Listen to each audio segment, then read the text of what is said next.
चाहते हो। वो एक मौलाना साहब वीडियो बनवा रहे ने मस्जिद के सामने गेट ते खड़ के कह लगे जी ए वीडियो सिर्फ और सिर्फ वहाबियां वास्ते वे, ये वहाबी सानू जवाब देन। मैं वहाबियां नूं गल पूछना चाहना कि वली की ताकत ज्यादा है या अल्लाह की ताकत ज्यादा है? जी हुण ए गल्ला टुटिया है अल्लाह दे घर दा, अल्लाह ते सारियां ताकतां दा मालक है ना। चाहिदा ते सी कि जिन्होंने गल्ला भन्निया उस बदबख्त ने इत्थे ही जनाब वो अन्ना हो जांदा, ओहदी रूह निकल जांदी, मर जांदा, फुड़क जांदा इत्थे। पर उन्होंने अल्लाह ने क्यों नहीं कुछ किया? अल्लाह ने उन्होंने क्यों नहीं रोकया? हुण मस्जिद चो गल्ला चोरी हो गया, रब ने ते लत नहीं भन्नी। दिओ जवाब अपने रब कोलों पुछ के।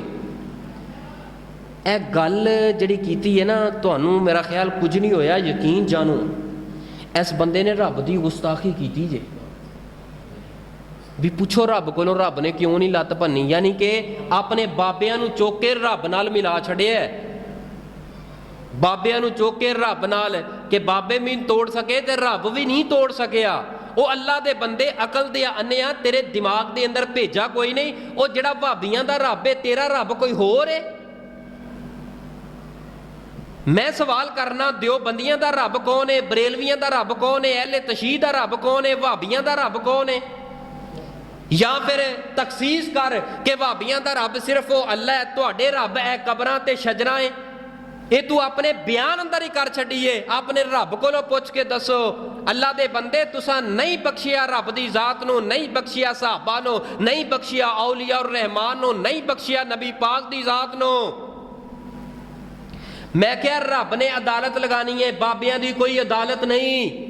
रब ने क्यामत दा दिन रखे है जदा सजा दा। अगर दुनिया ते उन्होंने सजा नहीं दी, लेकिन रब दे नजर के अंदर वो बंदा है, रब हो सकता है उन्होंने हदायत दे दे, ना हदायत दे, उस जुर्म दा बदला अल्लाह पाक कल क्यामत वाले दिन लै सकते ने। अगर रब चाहे तो दुनिया ते भी लै सकते ने, लेकिन असां रब दे मामलात के अंदर दखल अंदाजी कर सकते नहीं कर सकते।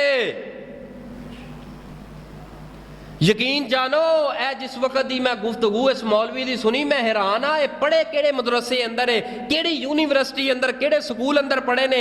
इन्हों इतना शाऊर नहीं, अकल दियां अन्नियां दे कोल इतना शाऊर नहीं कि मैं गल करन लगा, इतराज करन लगा ए भाबियां बरेलवियां देवबंदियां ते नहीं, बल्कि रब दी जात ते इतराज पिया करदा है।